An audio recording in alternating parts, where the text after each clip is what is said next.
Dans cette vidéo, nous allons commencer par voir ce qu'est l'inverse d'un nombre. Chercher l'inverse de 3, c'est chercher par quel nombre il faut multiplier 3 pour trouver 1. Et bien par 1 tiers, parce que 3 fois 1 tiers, c'est 3 tiers, 3 sur 3 est égal à 1. Plus généralement, l'inverse d'un nombre A non nul est 1 sur A, parce que A fois 1 sur A est égal à A divisé par A est égal à 1. L'inverse de A, c'est donc 1 sur A. Si je cherche l'inverse de 2 tiers, eh bien c'est 3 demi, parce que 2 tiers fois 3 demi est égal à 6 sixièmes, c'est égal à 1. L'inverse de 2 tiers, c'est donc 3 demi, on a inversé le numérateur et le dénominateur. Plus généralement, l'inverse d'une fraction a sur b non égale à 0, eh bien c'est b sur a. Parce que a sur b fois b sur a est égal à a fois b divisé par a fois b, et c'est donc égal à 1.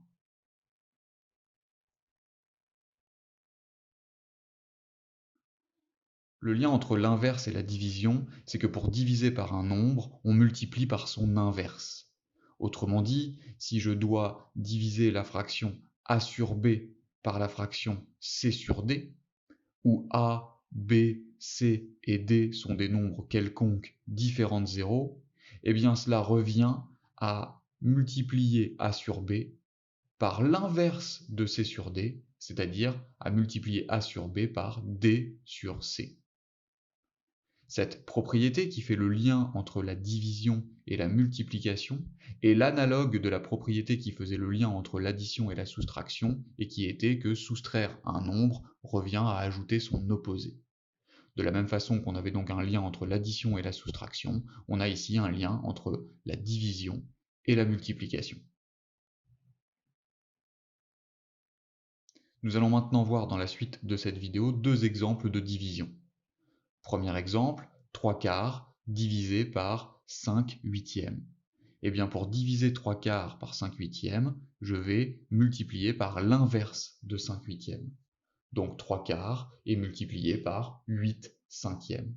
Ensuite, il ne reste plus qu'à multiplier les deux fractions en multipliant les numérateurs entre eux, 3 fois 8, et les dénominateurs entre eux, 4 fois 5, on obtient 24 sur 20, ce qui peut se simplifier en 12 sur 10 ou encore en 6 cinquièmes.